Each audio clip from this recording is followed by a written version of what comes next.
Okay, so as I said, the interview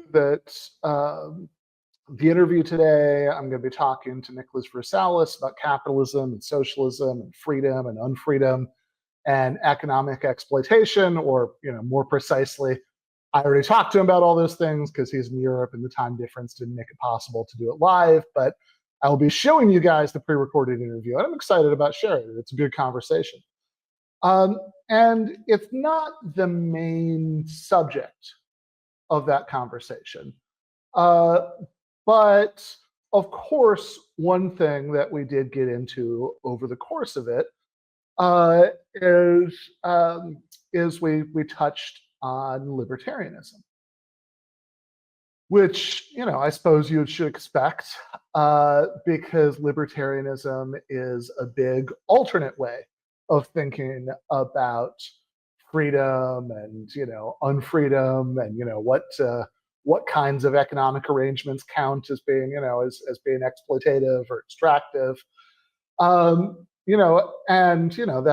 that's a way of thinking about all those things that's very different from the way that you'd think about all those things in the sort of broadly analytical Marxist tradition that Versailles and I both belong to.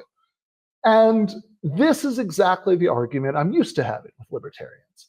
Like, the biggest libertarian magazine, basically the equivalent for the libertarian side of what Jacobin is for democratic socialism, is Reason magazine. And their masthead says free minds and free markets. So what they're doing with that slogan is they're conflating stuff like freedom of thought and freedom of speech, the kind of liberal democratic freedoms that left liberals and even radical democratic socialists like yours truly all equally support. They're conflating that stuff with so-called market freedom. And so obviously people like me spend a lot of time arguing with libertarians in the Reason magazine mold that so-called free markets actually make the majority of the population less free when it comes to having a say in what happens when you're at work, where you have to be half your waking hours in order to make a living, how the product of your labor is distributed, and having the resources and free time that you need to live to in order to live whatever kind of life you choose to live, right? That's the classical kind of libertarians versus socialists debate. But what I want to talk about today is the disconnect between that and the kind of libertarianism that's becoming increasingly popular with the libertarian grassroots. And I'm going to give you two examples. One of them is from the Libertarian Party, which is, of course, the political party that's supposed to most purely represent all that free minds and free market stuff in the United States. And one of them is from a libertarian intellectual who needs no introduction to this audience, since I've debated him 3 times. That would be the libertarian economics professor, Walter Block. So let's start with the capital L libertarians before we move on to old Mr. Block, because of course Block is going to give it a more intellectual gloss, but looking at the Libertarian Party is going to set up the main lines of some of what's been going on in this world in a different way, right? So last year, you may or may not know, the Libertarians nominated a dude named Chase Oliver for president. Normally, that would be the whole story. They do their convention and they ask all the candidates shit like, whether they believe that there should be driver's licenses, or whether that is, to quote one libertarian candidate of yore, like needing a license to make toast in your own damn toaster. And then the delegates nominate someone and more or less everyone gets behind them with maybe a little bit of grumbling if it wasn't the one that some of them wanted. And that's about that. But a couple of unusual things happened this time around, if you're following this strange little world. One of them is that one of the candidates who spoke at the Libertarian Convention to ask for the party's endorsement was the nominee of another political party, right? The Republican Party. Donald Trump spoke at the Libertarian Party convention and had his name entered on the ballot for their cross-nomination. He was introduced at that convention by Dave Smith, who's a libertarian I've debated twice. And while ultimately a majority of the convention delegates ended up going with this Chase Oliver guy, quite a bit of the grassroots of the party and even some of the leadership of the party openly supported Trump instead against their own nominee. Dave Smith, for example, supported Trump, although, you know, credit where credit is due, he apologized for that after Trump bombed Iran. And a lot of the reason a lot of libertarians supported Trump over their own nominee is that the libertarian grassroots seem to have gotten very culturally conservative and frankly, very unlibertarian on a lot of culture war issues. So, for example, they were angry that Chase Oliver didn't want to ban puberty blockers. A lot of what libertarianism has become for a lot of these people is just vaguely, vaguely anti-establishment coded kind of dissident right stuff. And if Donald Trump is, anti-establishment coded and against some of the unlibertarian things that the other side does, it doesn't matter how many insanely unlibertarian things he'd done himself or was very openly planning to do, right? I mean, I watched way more of the RNC last year than is good for anybody's mental health, and they literally had mass printed signs that they gave the delegates saying mass deportations now. So, sticking with that example, you would think that, taking libertarian philosophical premises seriously, not rounding up nonviolent undocumented immigrants for the crime of moving from place to place without the permission of the state, and violating nobody else's rights in any way would be the easiest call in the entire history of easy calls.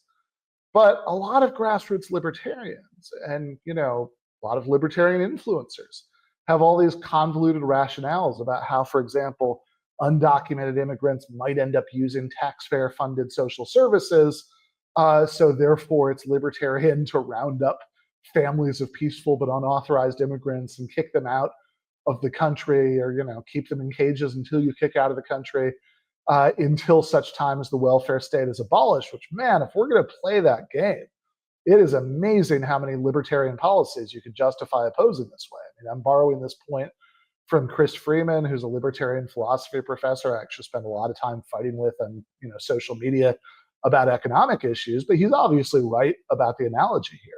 Right? You could just as easily say, for example, drug users might end up needing social services. In fact, statistically, probably a lot more likely to than undocumented immigrants. Even if those undocumented immigrants eventually got some sort of pathway to citizenship.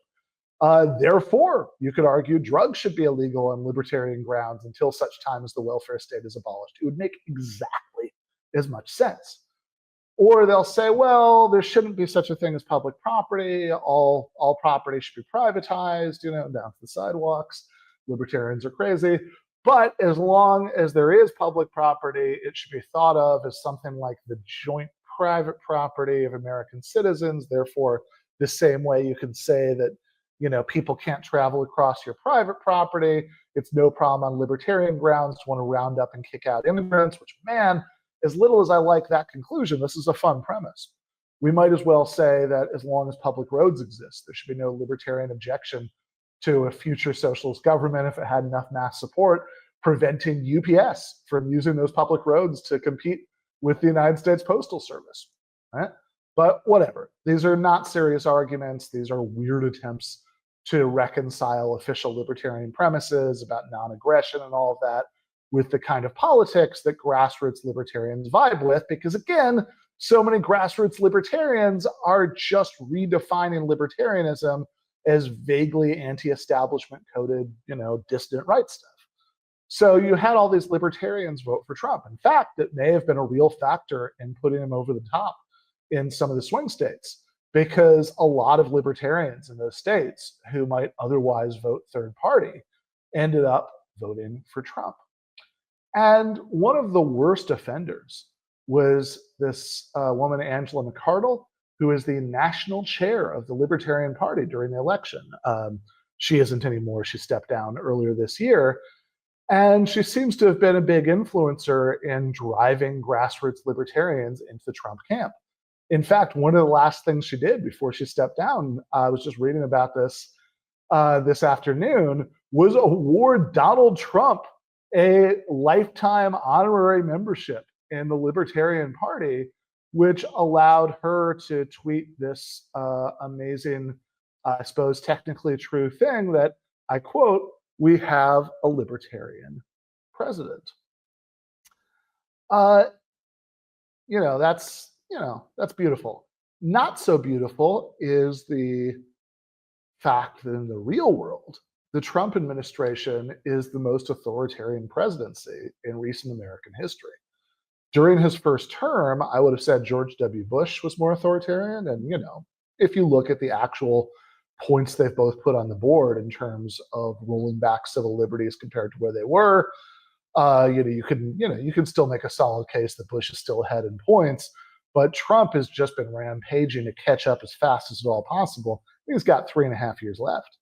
This is a president who desperately tried to stay in power after he lost a Democratic election in 2020, who tried every maneuver he could think of to thwart or overturn the will of the voters, who, when he came in this time, pardoned a bunch of his supporters who'd beaten cops with flagpoles in a riot designed to keep him in power. And if we're looking at his overall record as an authoritarian leader, that example barely even makes it to the list of his greatest hits at this point. One of his very first acts of his second term was a daring daylight raid against the plain meaning of the 14th Amendment, which guarantees birthright citizenship, right? So, he signed this executive order that attempts to interpret that clause of the amendment out of existence, which is the clause that it gives citizenship to millions of people who are born here but don't have the right blood connection to other citizens. He wants to stop giving citizenship to people in that situation, and presumably if he got away with that, the next step would be to retroactively take away the citizenship from people who spent their entire lives as American citizens. And amazingly, increasingly, it looks like he might get away with that one. This is a guy who sent masked feds to nab immigrants who are trying to do it the so-called right way, literally kidnapping them when they show up at court for their hearings to try to do it the right way. This is a president who's deported people to potential lifetime confinement in a torture prison in El Salvador without trial, based on hearsay and speculation about crimes they might or might not have committed, maybe, but that no court has ever found that they've committed. In fact, no court has even approved the deportation. This is a president who's had legal immigrants kidnapped off the street or out of their graduate student apartments for going to protests or writing op-eds criticizing the state of Israel. And oh, by the way, speaking of Israel, if you maybe thought that ethno-nationalism and libertarianism weren't natural complements, this is a president who's backed that country to the hilt as it's created the world's largest population of child amputees, and increasingly as it is using flat-out mass starvation, to the point that people, there have been more and more cases, of, I think at this point we're up to dozens of people literally falling over in the streets from malnutrition. A president who's actually made his own suggestion about ethnic cleansing. We should clear all those people out of there, so we can turn it into the Riviera of the Middle East, right? While the prime minister of the country that was carrying out, the existing ethnic cleansing, sat there smiling, right? Just while we're thinking about the very terribly libertarian things that he has done around the world. So how could you possibly justify all this on libertarian grounds? Well, to answer that question, let's look at a Substack from my old debate partner, Walter Block,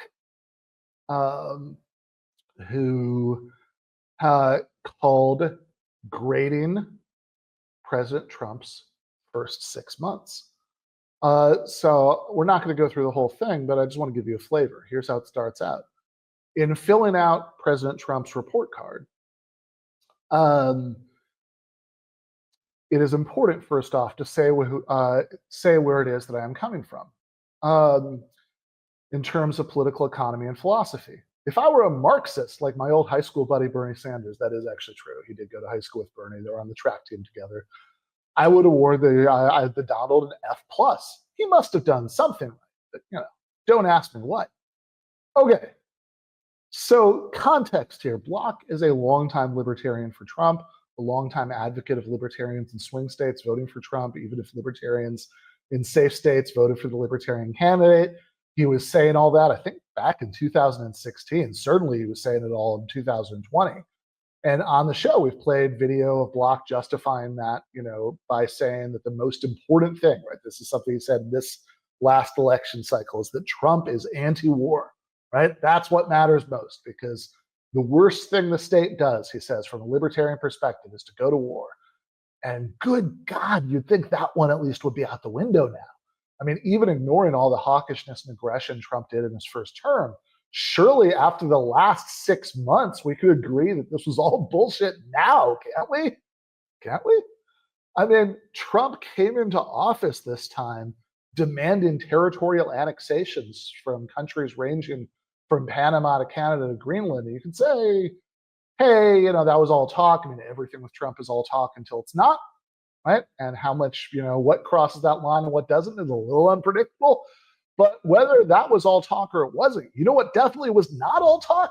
Bombing Iran. Bibi Netanyahu has been doing his song and dance routine about Iran being 5 seconds away from getting a nuke every 6 months since Bill Clinton was president. But none of the other presidents besides Trump actually went for it. None of them bombed Iran for Netanyahu. They all did 95% of what Netanyahu wanted, but bombing Iran was always a bridge too far. Well, not too far for Trump. President No New Wars was the first one who went for it. He carried out John McCain's dying wish and actually bombed Iran.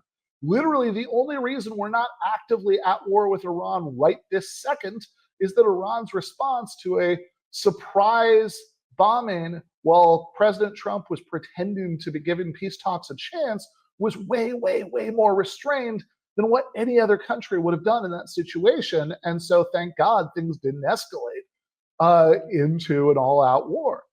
But Trump bombed Iran. In fact, he's been bombing a lot. The Telegraph put out this report that Trump ordered more airstrikes in his first 5 months in office than President Biden did in 4 years, right? The guy who, people like Walter Block said Biden was a warmonger. And by the way, I agree, he was. Right? But by the numbers, Trump is a much worse one. So how on earth is old Mr. Block going to smear,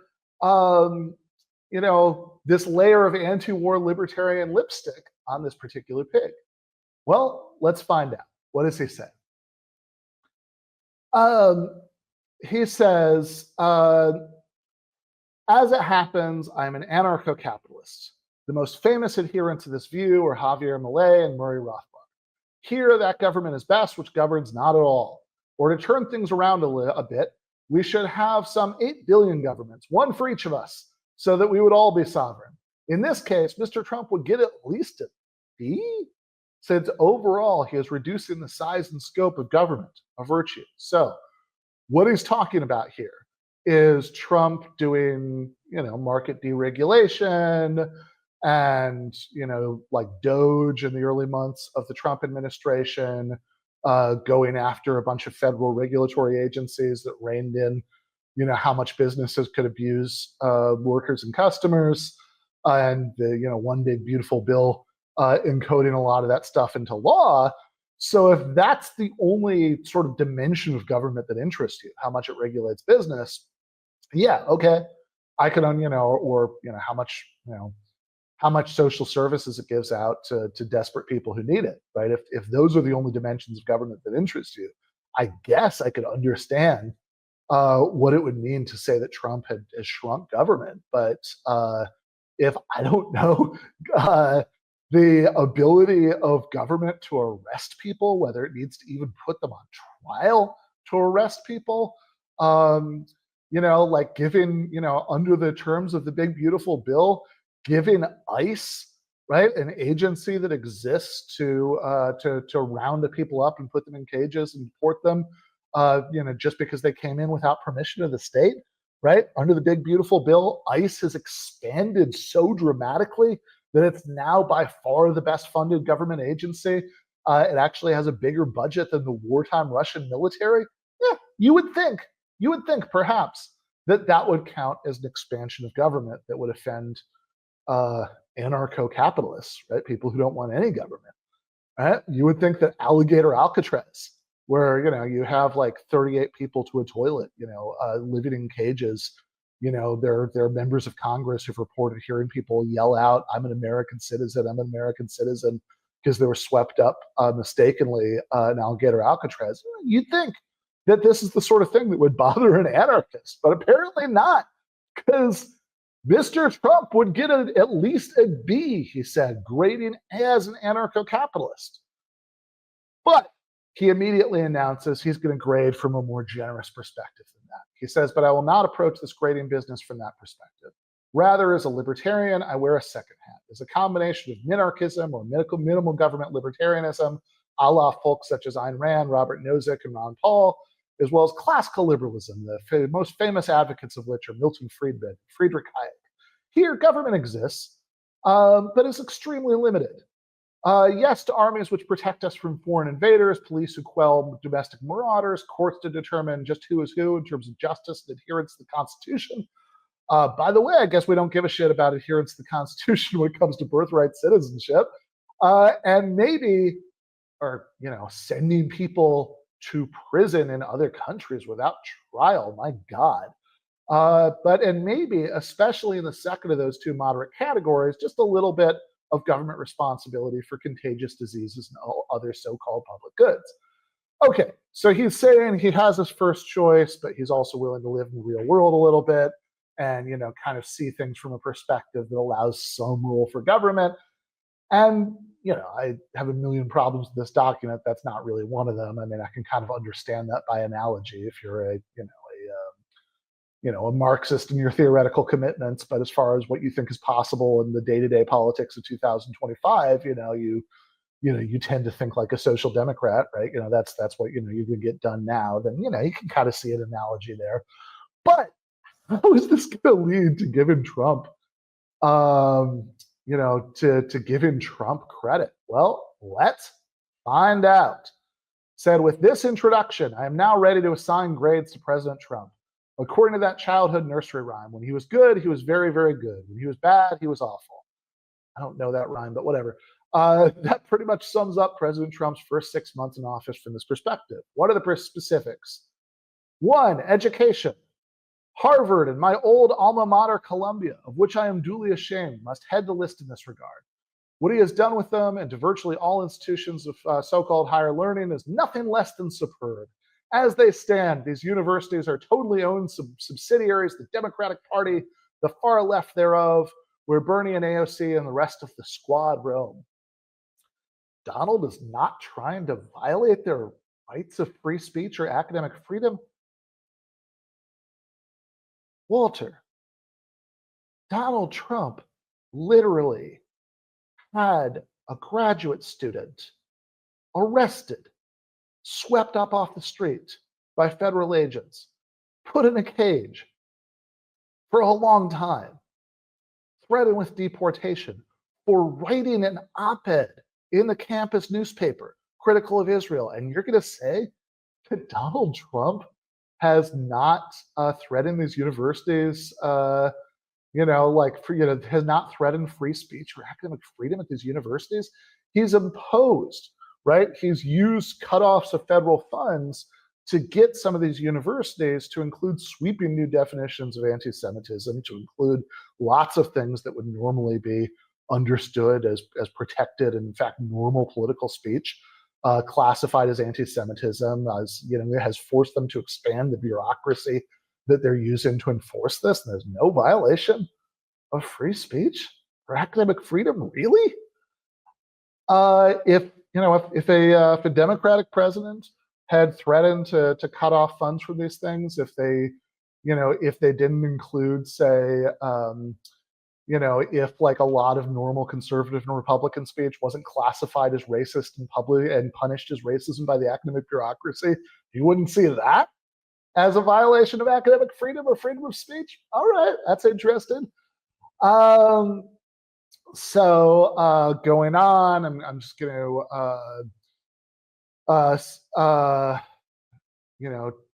well, okay, I'll read a little bit more of this part. He says, he is only insisting that if they want to continue to have a professoriate that promotes Marxism, feminism, queerism, what is queerism? Black studies, racists, anti-Semites, they should do so with their own dime, of which they have quite a few. So again, to review, he's using the threat of cutting this off. He's not just cutting it. Like, I would understand from a libertarian perspective saying, okay, well, if the funds are cut off, then you can justify that as a libertarian thing because, we shouldn't have, publicly funded universities or whatever. I mean, I think it's grotesque, but I can understand that ideologically from their perspective. But that's not what's happening. Instead, he's using the threat to get them to negotiate to severely curtail free speech and academic freedom in their self-policing. 2, eviscerating the National Science Foundation and National Institutes of Health. And says the argument against this is without such subsidies, scientific and medical research would grind to a halt. Nonsense. The money saved thereby could be delivered to more deserving scientists. Citation needed about that actually happening in the real world. Number 3 is defunding public radio. Number 4 is the education department. And whatever. I'm not going through these because I will grant him that from a libertarian perspective, not having public radio, having the only radio be corporate, doing away with Sesame Street are things that that at least conform to their ideological preferences. I don't think he's being inconsistent about that. I think he's wrong, but I don't think he's being inconsistent. But where you really got to look at this is number 2, foreign policy. Gosh, you think the president who did as many airstrikes in his first 5 months in office as Joe Biden did in 4 years is going to score well according to this like classical liberal, moderately libertarian scorecard? Apparently. Walter says, Ukraine, Russia. They say give an A for effort, but I'm only awarding Trump a B here. He tried to make peace. He is still trying. Well, even apart from the fact that Trump has some very weird ideas about how to coax parties into peace negotiations, having the head of state of one of the 2 warring parties in the White House to give him this big performative dressing down that's likely to inflame nationalist sentiment to this country seems like a really weird way to go about diplomacy to me. But whatever. Even putting that aside, reality check. The U.S. is continuing to fund and arm the Ukrainian military right now. That hasn't stopped. In fact, Trump has been talking about escalating sanctions on Russia. So, I mean, the idea that from a perspective of thinking the Ukraine war was the worst thing in the world, and, whatever, there's even overlap between me and Walter on this. I want negotiated de-escalation too, but he thought this was so bad that this was one of his main justifications for supporting Trump in 2024, that Trump would stop it. Trump hasn't stopped it. Trump is, again, it's not just he hasn't stopped it in the sense the war is still going on. I mean, U.S. weapons are still being shipped over there. Russia is, already the most sanctioned country on earth, is getting more sanctions now. 2, Israel. He moved the U.S. embassy from Tel Aviv to Jerusalem. He set up the Abraham Accords. He has been a staunch friend to the Hebrew state, one of the best allies the U.S. has ever had. You notice that he doesn't even attempt to square this with his libertarianism. He just says, well, it's one of the best allies the U.S. has ever had. It's like, okay, what does that mean? I mean, it's like been one of the countries the U.S. has been closest to, okay. But if we're trying to score American foreign policy according to some ideological critique like libertarianism, then surely the question isn't, which countries has the U.S. been close to, but should the U.S. be close to this one? Should the U.S. be extremely close to a country that, again, I mean, forget my principles as a Chomsky radical leftist. But, according to Murray Rothbard kind of libertarian principles, is, like everything about the way this country is set up is just a flaming nonstop violation of those principles. I mean, what was the Nakba, right? The mass expulsion of Palestinians, during the War of Independence in the 1940s, if not one of the most flagrant violations of the kinds of rights that libertarians say that they care about that you could ever hope for, and like exclude, and saying, oh, victims of an ethnic cleansing who had their property stolen from them, that 1948, that they can't come back to the country because if they came back, there would be too many people of the wrong ethnicity in the country. That's libertarian. So like, have ruling over millions of people for 6 decades almost, right? 58 years at this point, since the Six-Day War in 1967, and never giving them Israeli citizenship because if so, it'd change the ethnic makeup of the state too much. That's libertarianism. That's classical liberalism or minarchism. Again, there's a reason he doesn't even bother to try to explain himself on this point. Now, of course, even in conventional terms, I mean, best ally is a little weird. Google USS Liberty, just for starters. But again, even if true, it's just a complete irrelevance on any kind of moderately libertarian, classical liberal, whatever perspective he's claiming to take here grounds. 3, Iran. A nuclear armed Persia is the last thing that the quote big Satan unquote needs. The president is supposed to protect our country from external enemies. He did so here. However, Iran has not yet surrendered. Their threat still remains, hence a grade of B. Still, Walter the Libertarian's only objection to Trump bombing Iran is that he hasn't bombed them enough. And this idea, it's protecting us from external enemies. I mean, it's like, my God, any kind of dissident right narrative you want to do about, how Trump is better because he's an isolationist, not like those awful neocons. I mean, what could possibly be more neocon than this? Not to even mention the absolute goddamn absurdity of the premise that if Iran joined the nuclear club, they would immediately commit national suicide by nuking Israel, or I don't know, had really good ICBMs and nuking the U.S. I guess. Given Iran's track record, who has Iran ever started a war with?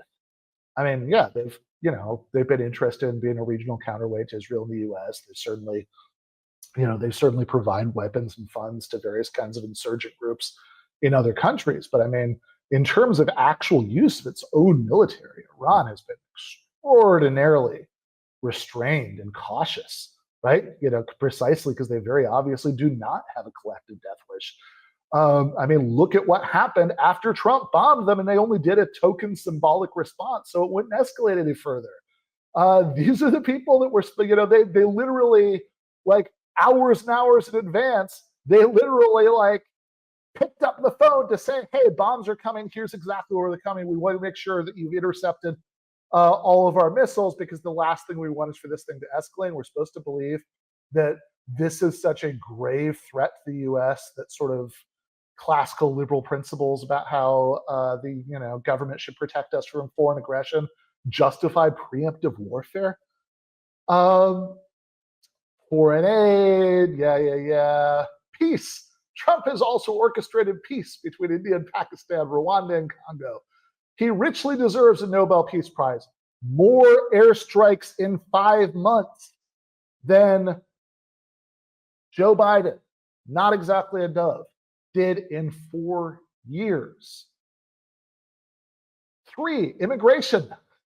The southern border is no longer almost totally porous. A sovereign nation must have borders. Grade A. Got that? A sovereign nation. Well, okay, fair enough. They must have borders. Therefore, no amount of violation of what you would think would be libertarian principles is too much, right? I guess the U.S. wasn't a sovereign nation for the first 150 years that it existed. If you look at not 150 years, but certainly well over the first century that existed if you looked at how almost completely open the borders were then. I mean, much more so than at any point since then. And again, what he's talking about is this escalation of violence against peaceful people, people who aren't even violating anybody's libertarian property rights, crossing from place to place without permission of the state. I mean, this is the least libertarian thing of all time. Now, to be fair, he let's see. He has he talks about Doge, which he loves. He talks about anti-DEI stuff, which he loves. That talks about anti-trans stuff he likes. Again, not very libertarian. Talks about rolling back environmental regulations, which he likes. And he does deduct some points for tariffs, right? Somehow ICE being funded at a greater level than the wartime Russian military doesn't violate any libertarian principles, but economic tariffs do. Fascinating. Sending people to CCOT without trial doesn't violate any libertarian principles, or at least the classical liberal, moderately libertarian principles, but tariffs do, right? Slapping tariffs on products, that's the bridge too far. And he devotes some he does, to be totally fair, deduct some points for the demands for territorial annexations from Greenland, Canada, Gaza. So I guess that's something. But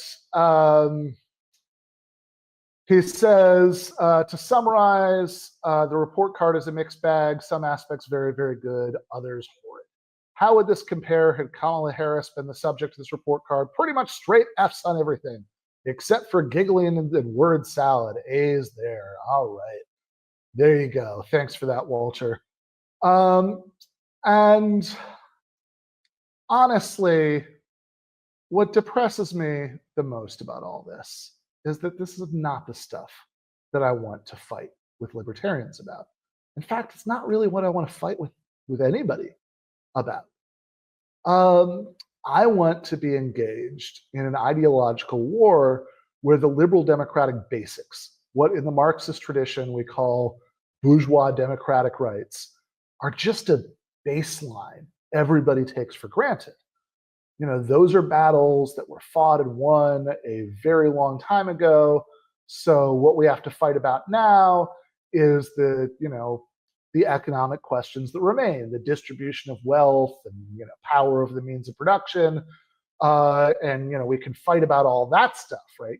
Having settled that political question from the 19th century, now we can fight about what 19th century radicals called the social question, about the questions about economic power, with the political spectrum going from libertarians on the far right edge of that spectrum, arguing that capitalist property rights are sacred and any tinkering with them is tyranny, and a bunch of mainstream liberals and conservatives somewhere in the middle of the spectrum, and then people like me at the opposite end of the spectrum, from the Angela McArdles and Walter Blocks of the world, arguing that letting a small minority of the population monopolize the means of production means exploitation and unfreedom for the majority of the population, and we can only really create a society of human flourishing and real meaningful human freedom by moving towards an economy based on collective ownership and workplace democracy. Right? That's the fight that I want to be having with libertarians. Somehow, though, those bourgeois democratic basics, the kind of shit that's half of what Walter's so-called classical liberalism is supposed to consist in, has been largely abandoned by the supposed classical liberals. You have libertarians lining up behind unhinged right-wing authoritarianism in the person of Donald Trump, or sometimes lining up behind it and then having buyer's remorse, a la my wayward friend Dave Smith. And frankly, as vociferously as I disagree with libertarianism, even libertarianism deserves better and more consistent representatives than the likes of Walter Block. Speaking of which, I started out talking about Angela McArdle.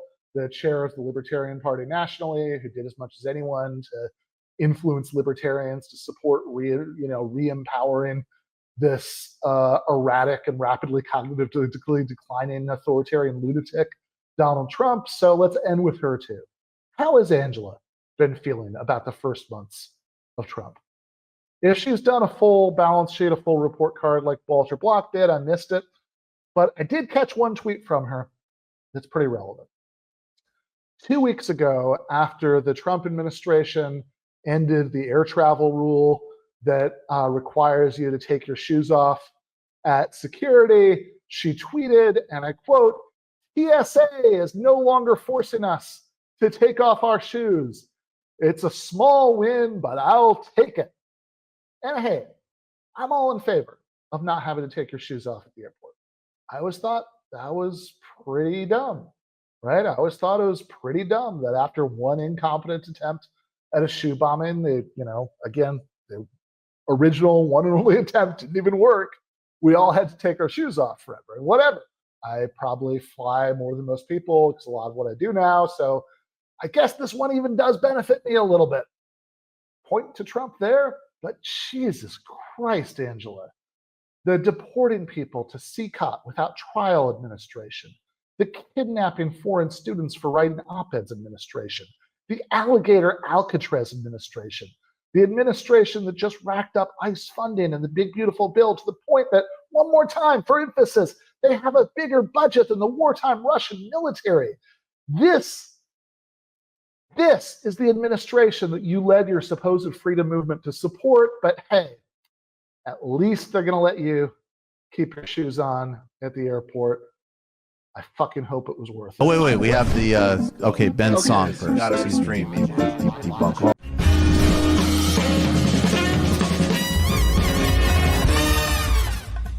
You have been watching free public content from Give Them an Argument. To access every single episode of the show, the main show on Monday nights, all of the streams, all of the debate breakdowns, all of the patron-exclusive post-games on Monday nights, all of the patron-exclusive bonus episodes every week, and much, much more, go to patreon.com/Ben Burgis. I cannot resist ending this with, don't be foolish.